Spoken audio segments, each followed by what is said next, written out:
Face ahorita se están conectando, pueden participar dinámicamente también tomando decisiones para seguir a nuestro Dios.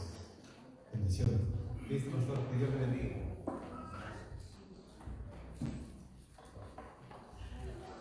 Buenas tardes, hermanos. Es un placer saludarles en esta tarde y estar con ustedes para compartir algunos mensajes ahora en relación con los grupos pequeños.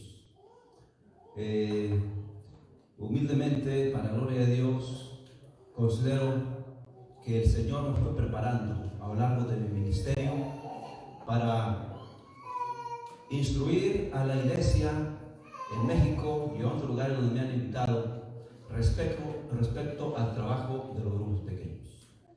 He estado en todos los estados de la República Mexicana, en todas las asociaciones y misiones y en muchos lugares de acá de Estados Unidos. Incluso algunos han tenido a bien invitarme a España, Barcelona y las Canarias para compartir esto que Dios me permitió encontrar desde 1980, cuando estábamos después de 2 años de iniciar nuestro ministerio. Iniciamos en 1700, no tanto, y mi esposa es más joven. En 1978 iniciamos nuestro ministerio y de alguna forma Dios puso en mente que nos pusiéramos a estudiar sobre los grupos pequeños. Y en la iglesia de la Mesa en Tijuana, Baja California, comenzamos a probar esto. Y después, con el tiempo, Dios me permitió hacer estudios ya específicos, ya académicamente. Cuando me tocó hacer la tesis doctoral, pues tuvo que ver sobre grupos pequeños y encontré unas 125 declaraciones del NG de White en relación a los grupos pequeños. Las hemos organizado y he encontrado que el NG de White, cuando habla de grupos pequeños, se refiere por lo menos a 5 tipos, o le da 5 enfoques a los grupos pequeños. Y quisiera en esta tarde compartirlos con ustedes. Elena G. de White, los grupos pequeños en Elena G. de White. Y menciono esto, hermanos, porque después en las clases formales, al enseñarse de grupos pequeños, nos ponían como libros, muchos libros evangélicos. Por aquellos años estaba de moda el pastor Paul Yonggi Cho con la iglesia más grande del mundo en Seúl, Corea. Después surgieron otros libros de Joel Comiskey y algunos otros autores. Incluso en la iglesia adventista tuvimos algunos libros que trataban de rescatar lo que Elena G. de White escribió.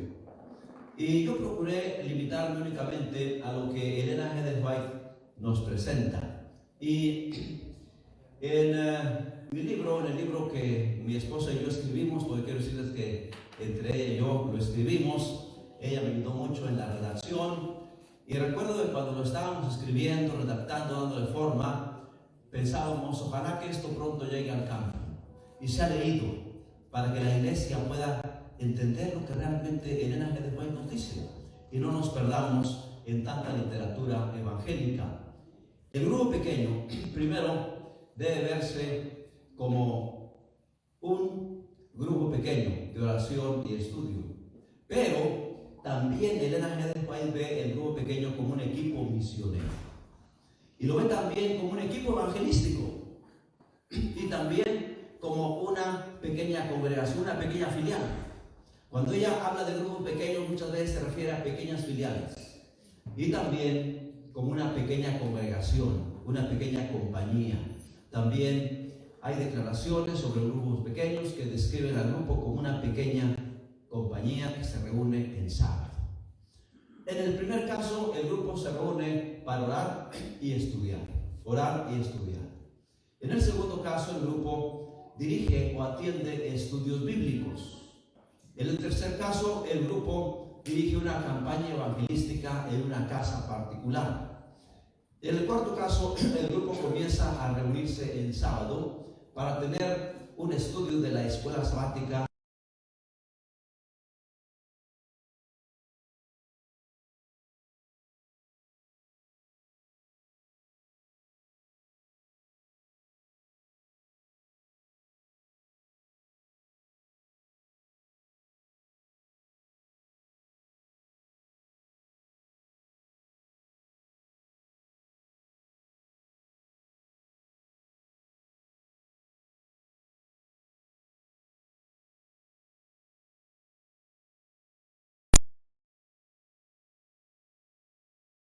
Y mayormente los grupos pequeños se quedan en esta primera etapa viendo el grupo como un grupo que se reúne para orar y estudiar entre sí mismos, como miembros de la misma iglesia. Y esta es la forma tradicional. La primera etapa, grupos de oración y estudio de oración, la forma tradicional. Grupos de hermanos que se reúnen para orar, estudiar, alabar a Dios y confraternizar.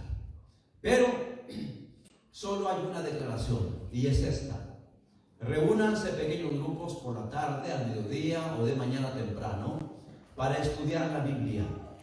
Dediquen tiempo a la oración para ser fortalecidos, alumbrados y santificados por el Espíritu Santo.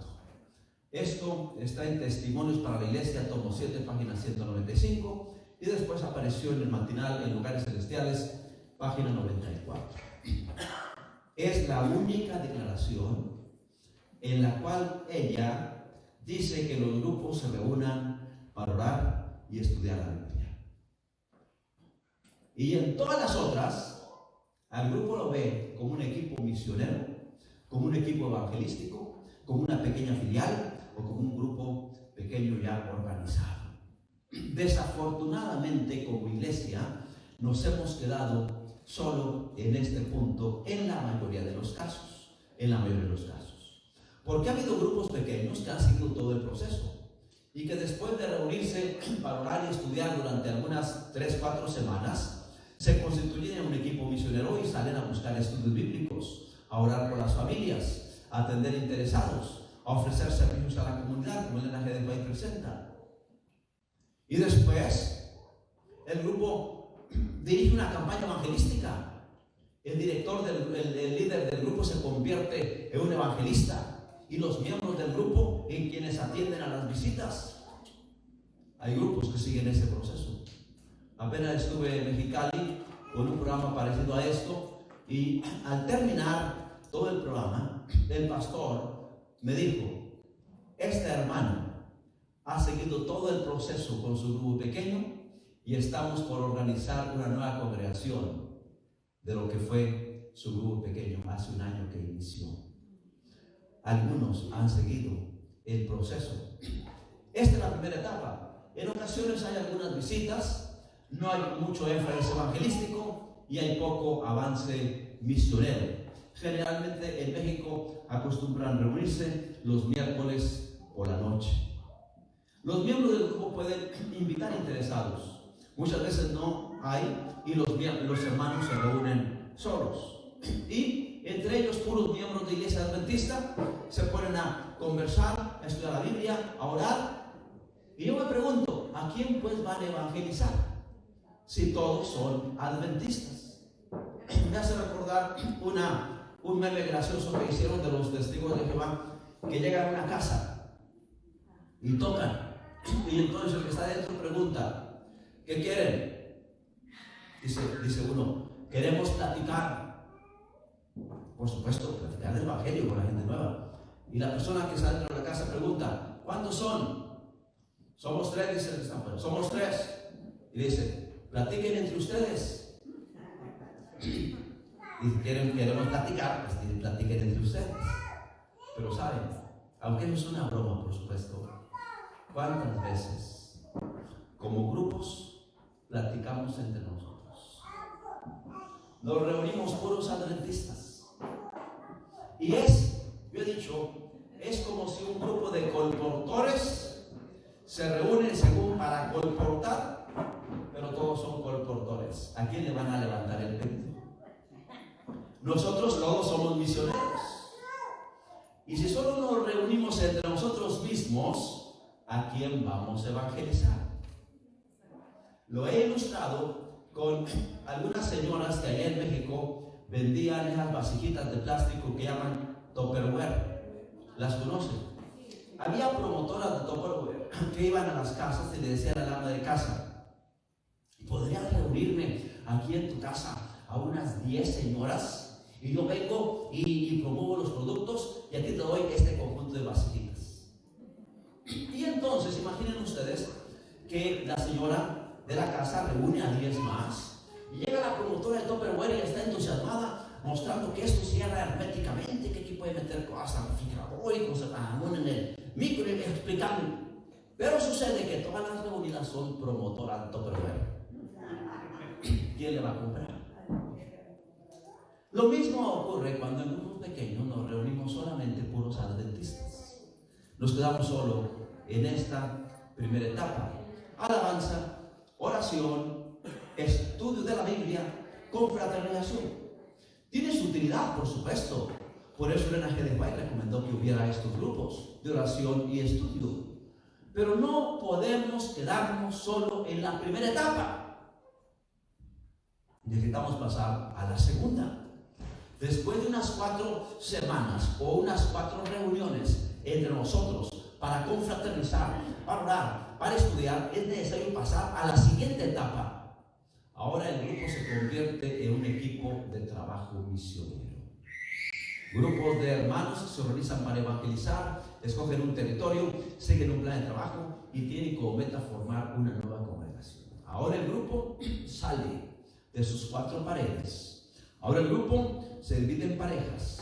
Ahora el grupo se va a la comunidad.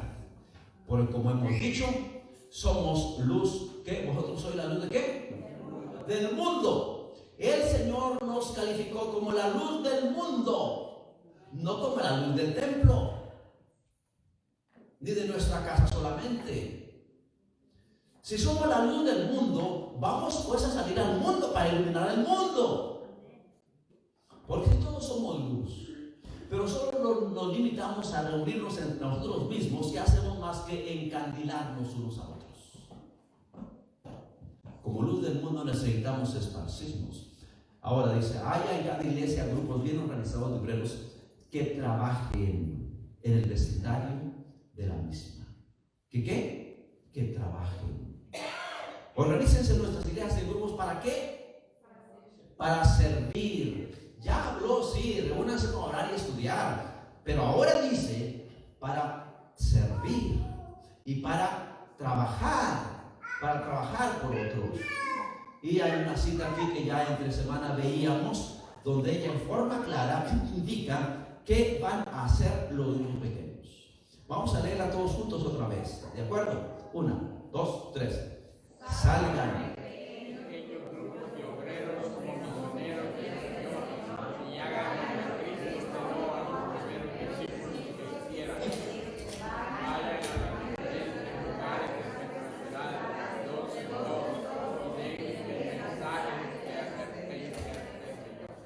Muchas gracias. ¿Qué va a hacer el grupo, los grupos pequeños de obreros? Va a salir. ¿A dónde? A los diferentes. Creo que tengo aquí unas preguntas. No está. Van a salir. Van a los diferentes lugares de las ciudades. Se van a dividir de 2 en 2 y van a dar el mensaje de advertencia. Noten, aquí es otra declaración. La iglesia de Cristo sobre la tierra fue organizada con propósitos misioneros. Y el Señor desea ver a la iglesia entera ideando formas y medios por los cuales los encumbrados, los humildes, los ricos, los pobres puedan escuchar el mensaje de la verdad. Propósitos misioneros de la iglesia. Pero Elena G. White dice, hermanos y hermanas, ¿por qué revolotear sobre la iglesia? Revolotear. Dice, estudiar la parábola de la oveja perdida y salir buscando al descarriado. Y hermanos, a veces cuando el grupo pequeño solo se reúne entre puros adventistas de una casa, seguimos revoloteando sobre la iglesia, solo que en parvadas más pequeñas, pero igual revoloteando sobre nosotros mismos. Si hay un gran número de hermanos en la iglesia, organícense en grupos pequeños. ¿Para qué? Para trabajar, no solamente por los miembros de la iglesia, sino por ¿quiénes? Por los no creyentes también.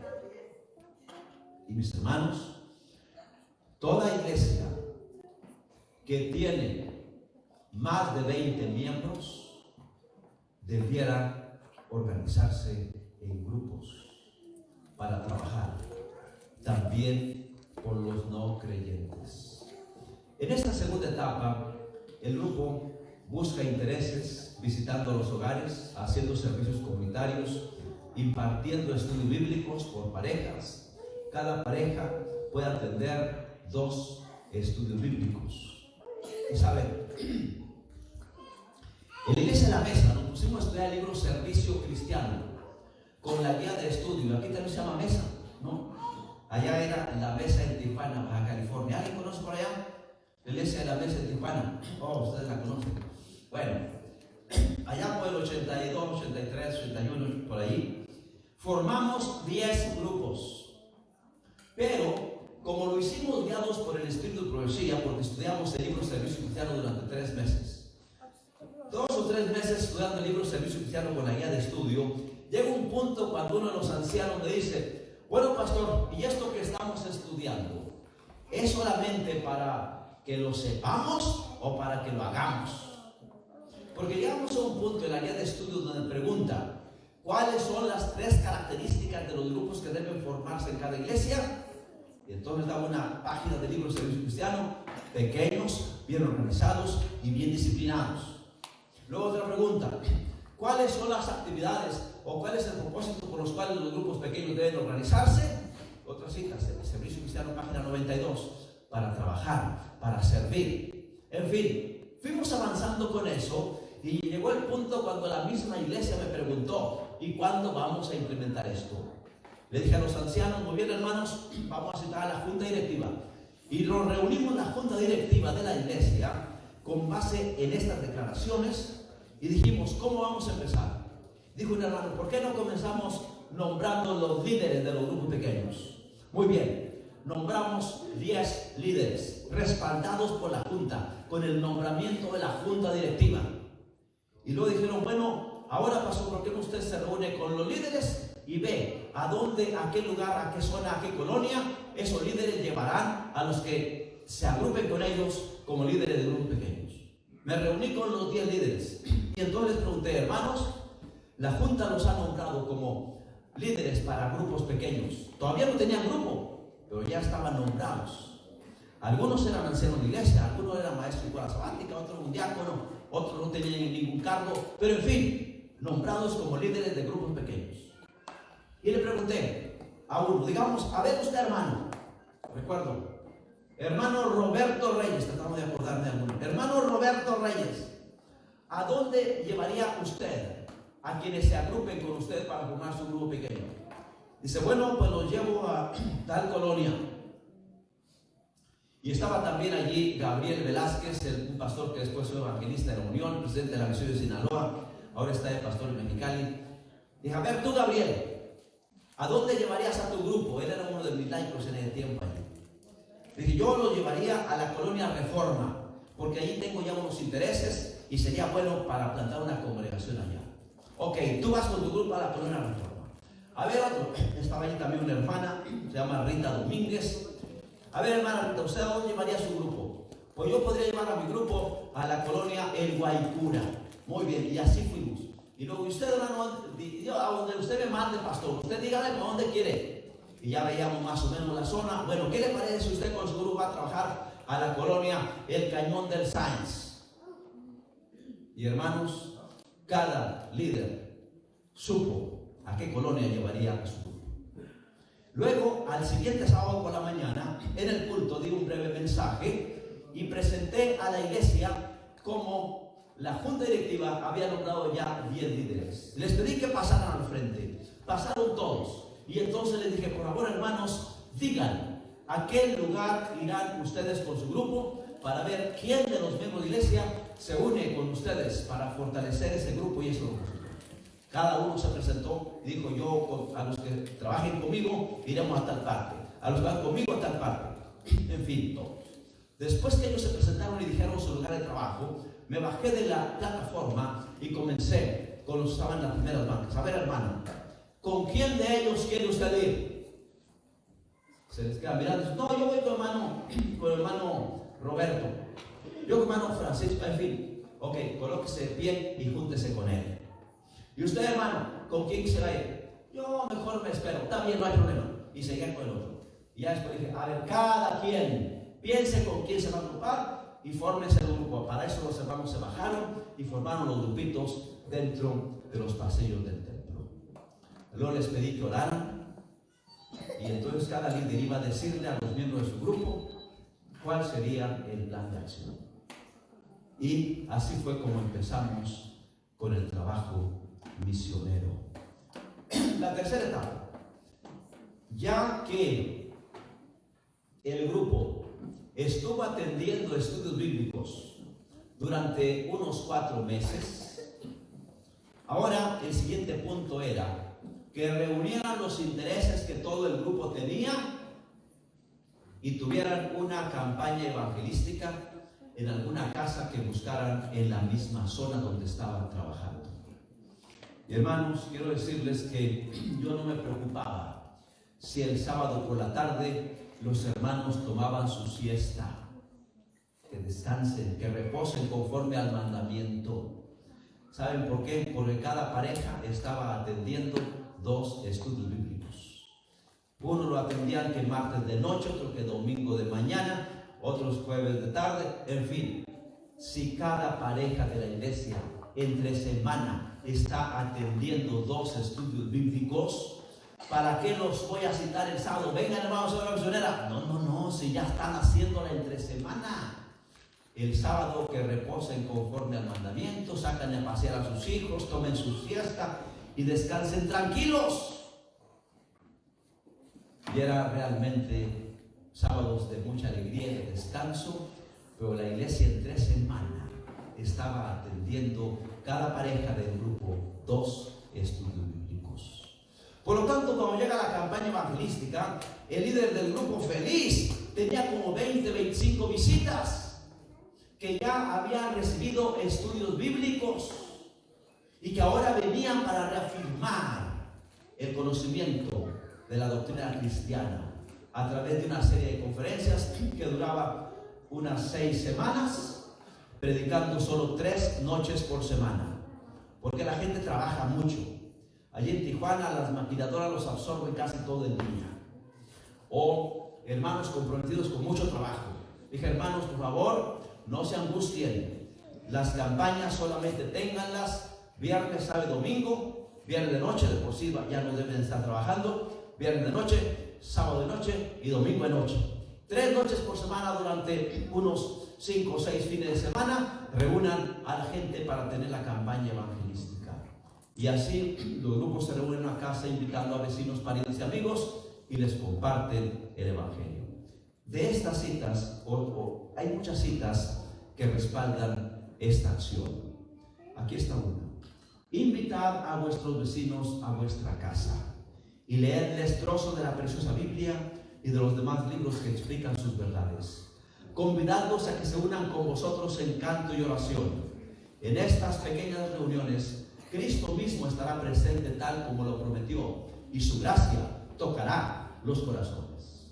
Noten, ¿a dónde vamos a invitar a nuestros vecinos? A la casa. Pero por supuesto, a fin de que vengan, necesitamos primero nosotros haber ido a ellos, a visitarlos y estudiar con ellos. Y ya entonces, que los hemos visitado por buen tiempo, vendrán. ¿Y qué vamos a leerles? Trozos de la preciosa Biblia. ¿Qué otras actividades tendremos? Canto y oración. En fin, ahí está especificado lo que hay que hacer. Y hermanos, vamos a invitar a los vecinos. ¿A dónde? A la casa. ¿Qué vamos a leerles? Trozos de la preciosa Biblia. ¿Qué otras actividades tendremos? Canto y oración. ¿Quién estará presente en estas reuniones? Cristo mismo estará presente. ¿Y qué hará Cristo con las personas ahí reunidas? Tocará sus corazones. Otra cita dice, la presentación de Cristo en la familia, en las pequeñas reuniones, en casas particulares, es muchas veces más exitosa en atraer a las almas a Jesús que los sermones dados al aire libre frente a las multitudes o incluso en salones e iglesias. Miren, durante 15 años estuve como profesor en la escuela de teología. Cada semestre salíamos con los estudiantes a campañas de evangelismo. Cada semestre, una semana a campaña evangelística. En algunos años salimos todo un mes por el grupo de tercer año. Y la última semana, campaña de evangelismo. Recuerdo una vez, siempre como yo iba como profesor y ellos a estudiantes, a mí me ponían a predicar en la iglesia central. Y a ellos los mandaban a las casas donde se reunían los grupos pequeños. Pues muchas veces tenían más visitas ellos que yo en la iglesia central. Un caso particular lo recuerdo en la Ciudad de México, en el distrito de La Floresta. Bien, el pastor Espinosa, que vaya a la iglesia central. Los estudiantes, allá los mandamos a las casas. En la iglesia central de La Floresta tenía entre 12 y 14 visitas cada noche.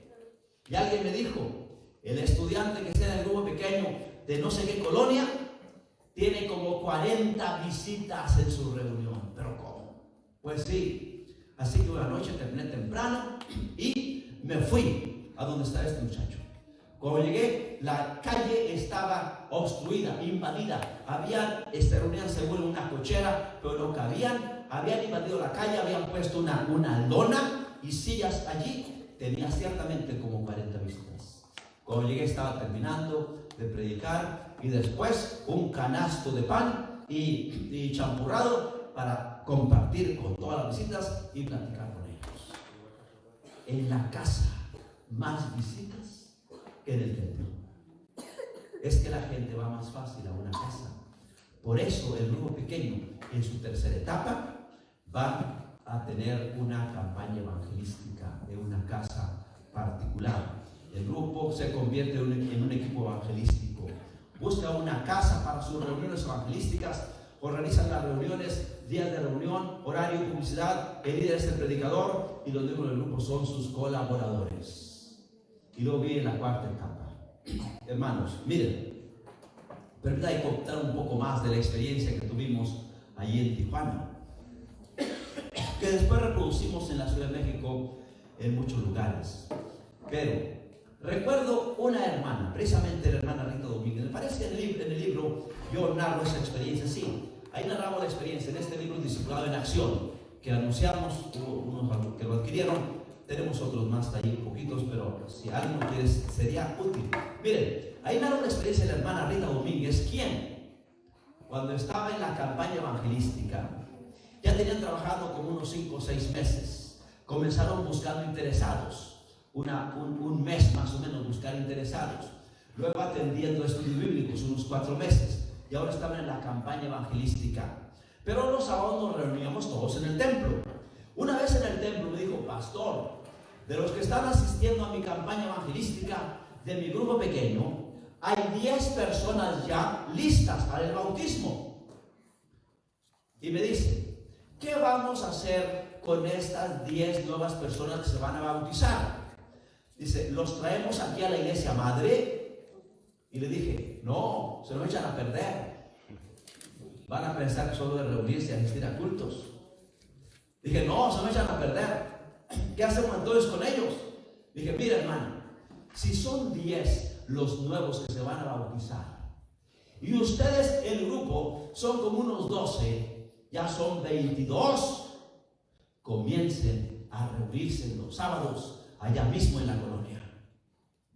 Y entonces pregunta, pero pastor, ¿quién dirigiría esa nueva congregación? Dije, hermana, usted que ha estado con ellos desde el principio es la más indicada para ser la encargada de esa congregación.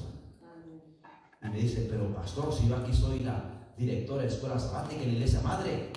Dije, hermana, eso cualquiera lo hace. Usted vaya y sea pionera en fundar una nueva congregación. Y preguntó así como en son de broma, y me dice, entonces me corre.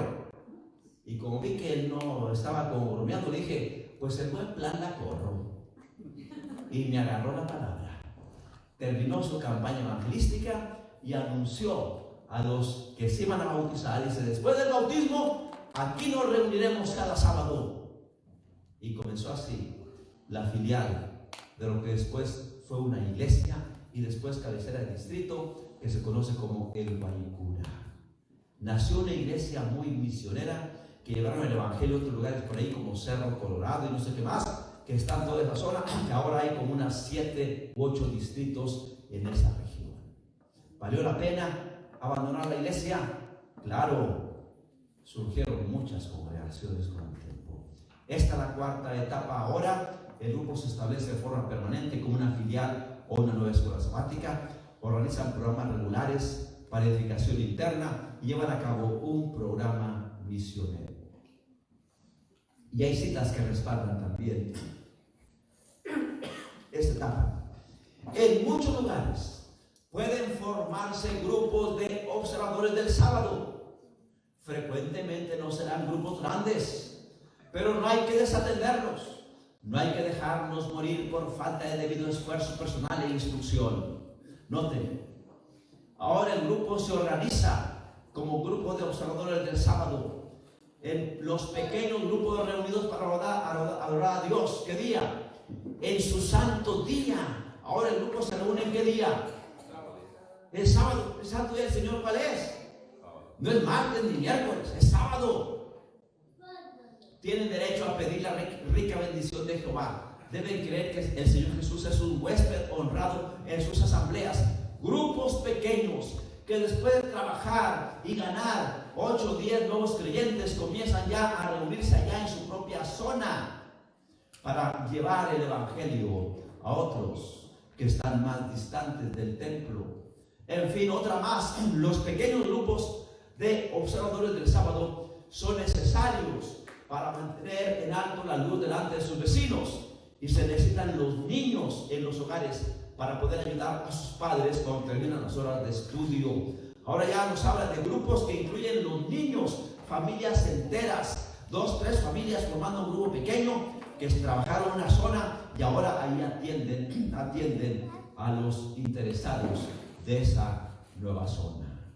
Y hermanos, esto me hace recordar una vez estando en Catemaco, Veracruz, en la Asociación Veracruzana del Sur, y estaba presentando esto y una hermana levantó la mano, dijo: pastor, usted tiene mucha razón. Dijo: bueno, aquí Elena de Juárez lo dice, pero diga, hermana, ¿por qué? Dice: mire, pastor, en mi iglesia éramos como 100 miembros y ya no cabíamos. El templo tenía capacidad para unas 80 personas. Así que estábamos amontonados en el templo, más de 100 miembros, con una capacidad limitada del templo. La junta decidió tumbar el templo y hacer uno más grande. Pero, mientras se construía el templo más grande, pues no había donde reunirnos. Acordamos como iglesia reunirnos en 8 hogares diferentes. Y así estuvimos durante un año. En cada hogar llegaron visitas, en cada lugar de reunión. Hubo interesados en la zona y hubo nuevos bautismos en cada zona, cada pequeño grupo.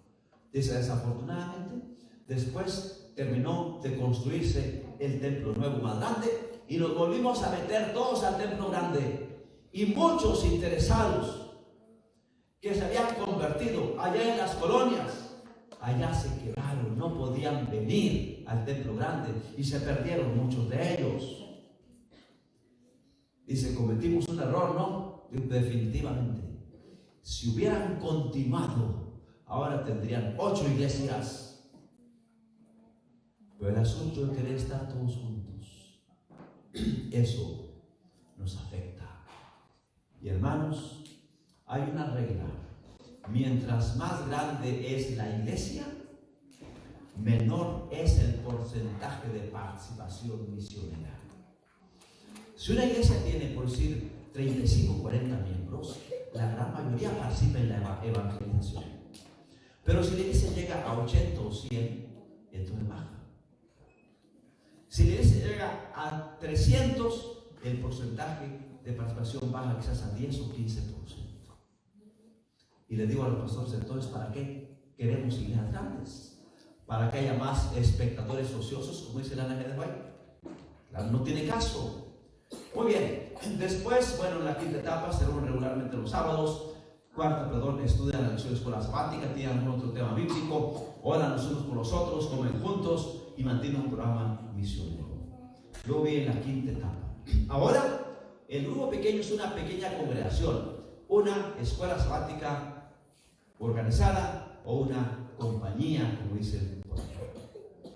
La formación de pequeños grupos como base del esfuerzo cristiano me ha sido presentado por uno que no puede hablar. Aquí en esa cita, Elena G. White también habla, también se enfoca, también se refiere a organizar pequeños grupos de creyentes por todas partes. Como lo especifica aquí, hay que establecer numerosos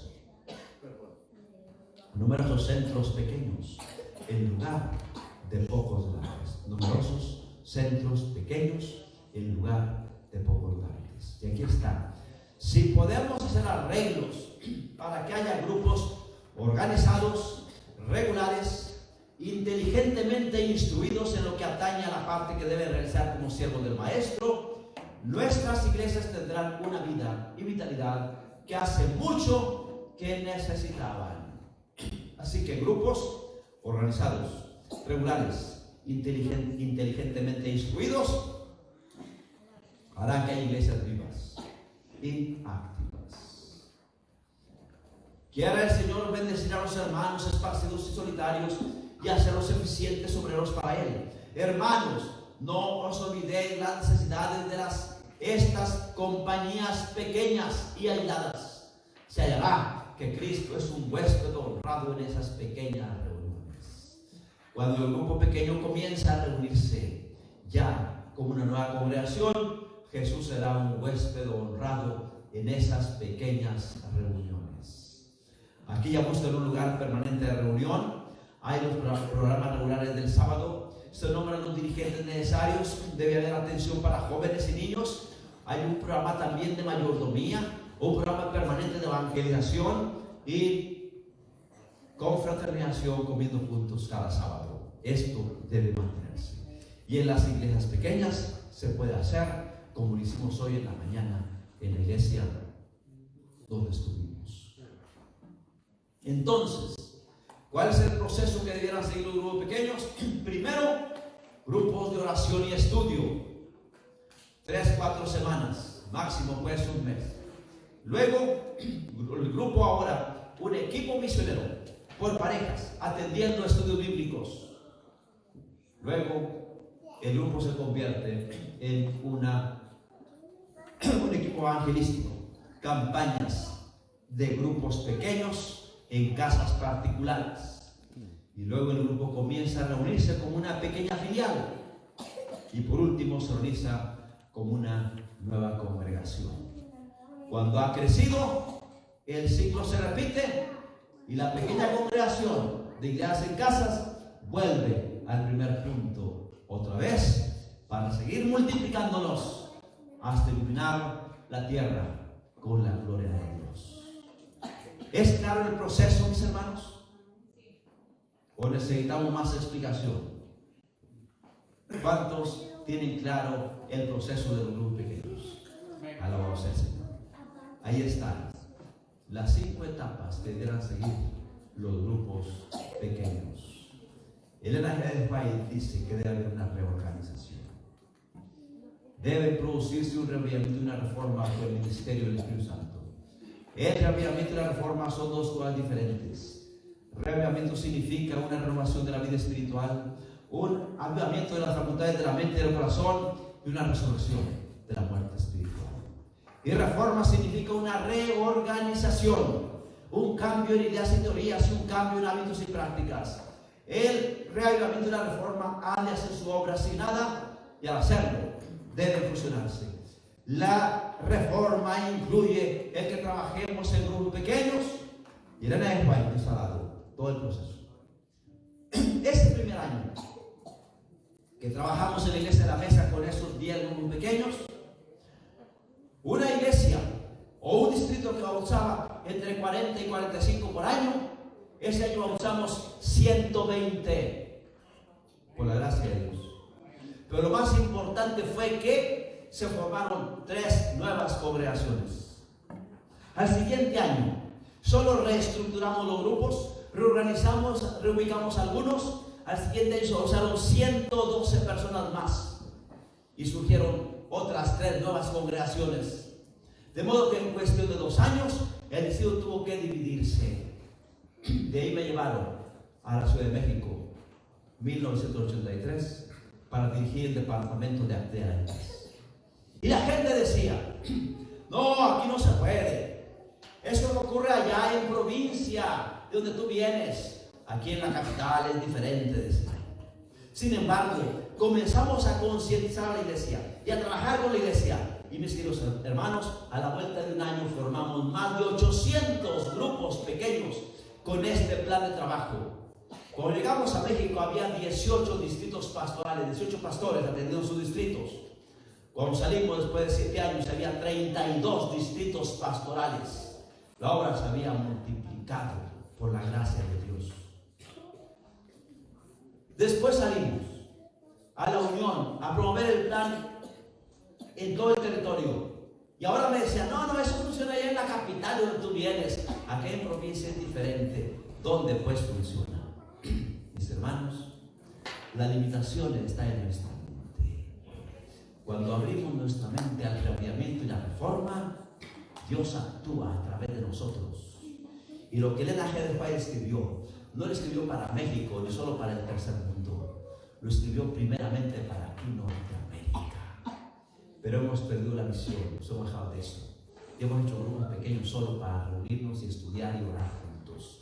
Rompamos eso, mis hermanos, y pasemos a la segunda etapa, y luego a la tercera, a la cuarta y a la quinta. ¿Les gustaría? Que el Señor nos ayude.